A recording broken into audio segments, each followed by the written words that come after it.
Já,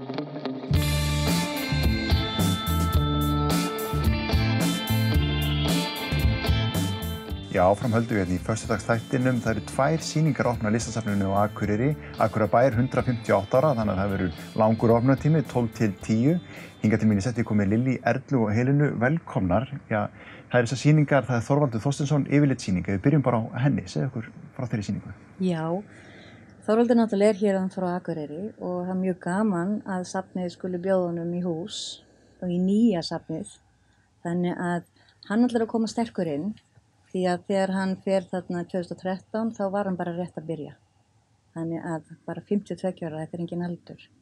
Þannig að ég tók við hans eignum, hans list og hef verið að fylgja því eftir og við erum að mæta þarna í Listasafnið og opnum á laugardaginn með, já, einhvers konar yfirlitssýningu því að hann var svo gífurlega fjölhæfur og aktífur að það var mjög erfitt að velja úr og það var ekki auðvelt fyrir Pálínu eða Ágústu að velja og hafna en ég held okkur sé að takast nokkuð vel til að hafa einhvers konar svona smjörþefinn af því sem drengurinn var að fást við.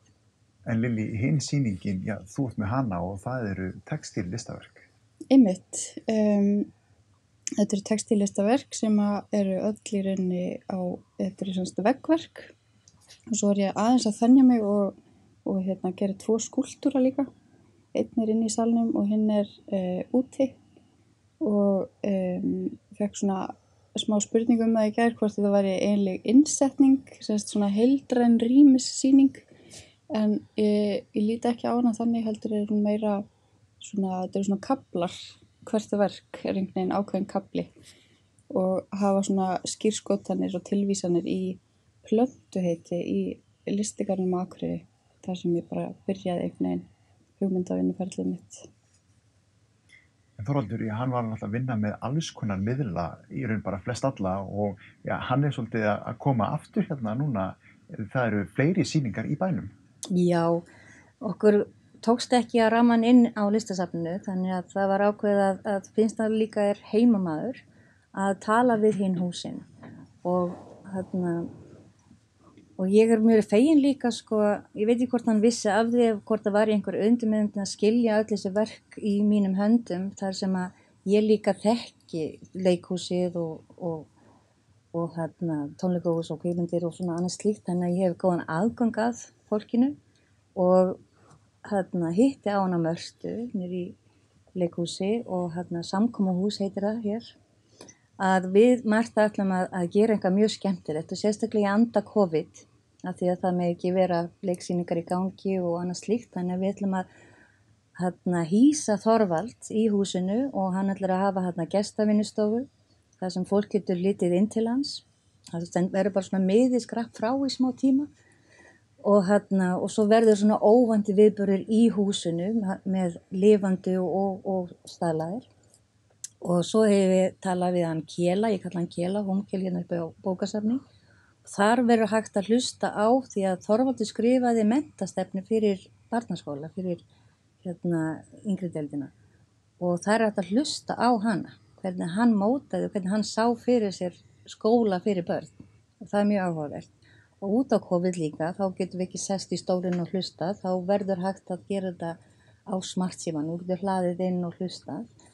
Og síðan er ég í umræðum við til dæmis Hof að hafa einhvers konar viðburð þar og það er allt í moldingu því að náttúrulega sýningin verður fram til 17. janúar þannig að við munum dreifa náttúrulega svolítið stráknum yfir þennan tíma og já, við ætlum bara að láta hann mæta og vera hérna hjá okkur aðeins á Akureyri því að hann á marga góða og margir þekkt hann mjög vel og ég held að hann verði líka snert við mjög mörgum.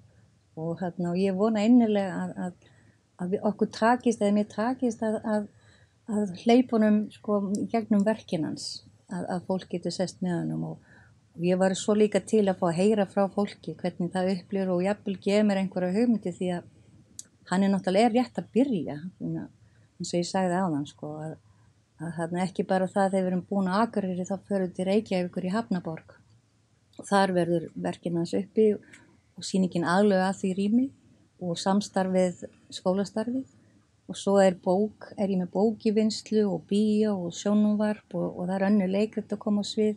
Þannig já, strákurinn er rétt að hitna. Já, við hlökkum til að taka mótunum aftur. Já. Lillý, það eru verk hérna eins og útilistaverk og þú ert að vinna með textíl. Hvernig vinnur það?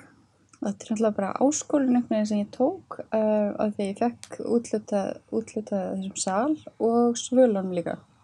Og ég hef alls ekki verið að einbeita mér að því að þróa mig í útilistaverkum. En mjög skemmtilegt að fá svona áskorun þannig að maður einhvern veginn fari út fyrir sitt þægindasvið.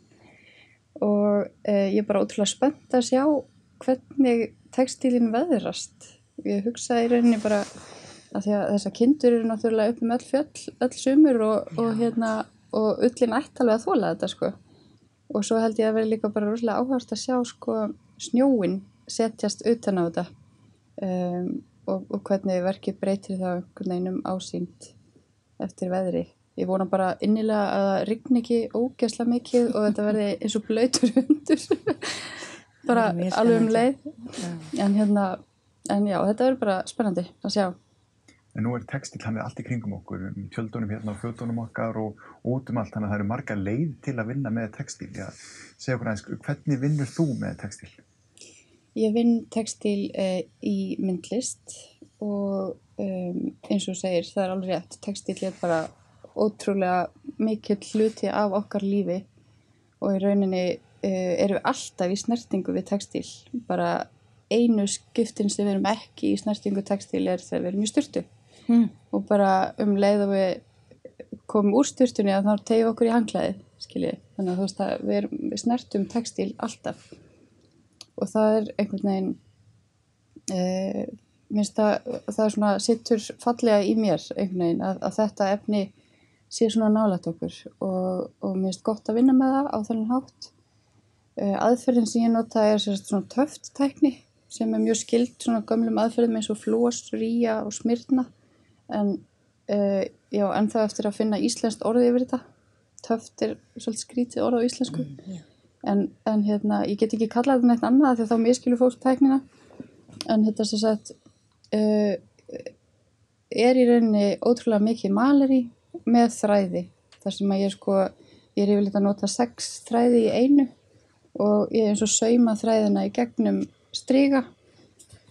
Og svo kemur þessi loðna áferð hinum megin. Þannig að ég er svona vinn frá bakhliðinni og er alltaf að skoða þetta, hvernig kom þetta út hjá mér. Þannig að það er alltaf að fara, þú veist, setja hvað svona fram og tilbaka í samtali við verkið þegar það er að vera til. En þetta eru mjög ólíka sýningar, þannig að maður slærir 2 flugur í einu höggi með að mæta það á listasafnið og það er líka alls konar leiðsagnir fyrir okkur sem kannski þekkjum ekki vel til, þá er ágætt að nýta sér það. Já, og mér finnst líka bara áhugavert eins og COVID er búin að gefa okkur. Ég held að sé svolítið góð framtíð að húsið verður opið frá 1 til 10 á laugardeginum, þó svo að við höldum smá ræður klukkan 3. En þá líka hægt að grípa meira í okkur og láta okkur labba og sérstaklega ég er á svæðinu líka og aðrir sem kom frá Reykjavík.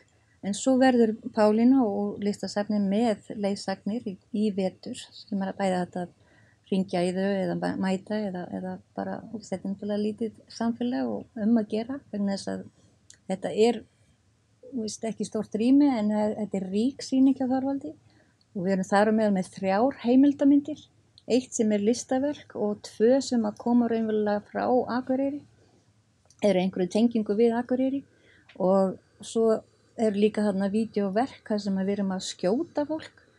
Ég veit ekki hvort það sé mjög mannlegt eða eðlilegt en þar á meðal erum við að skjóta íslenskar fjölskyldur og ég er þegar búin að spotta hérna einn aðila sem er á Akureyri sem er skotinn þarna. Þannig að það er að gera að kíkja hvort þú sért skotinn eða einhver sem þú þekkir. En þetta er smá ádýla á líka okkar heim. Hvað við erum náttúrulega herlaus á Íslandi en hvernig við erum skotin niður hvort sem er af mannorði eða COVID-veiru eða vopni eins og er að gerast mjög ríkulega hérna í Bandaríkjunum því miður. En ég myndi, endilega mæla með því að dvelja svolítið með okkur. Þetta verður allt saman mjög spennandi og verður engar viðeigandi líka að halda upp á afmæli Akureyrarbæjar með að kíkja þessar 2 sýningar. Já. Lilja og Helena, takk kærlega fyrir að koma í settið og segja okkur frá þessum sýningum. Já, takk fyrir okkur.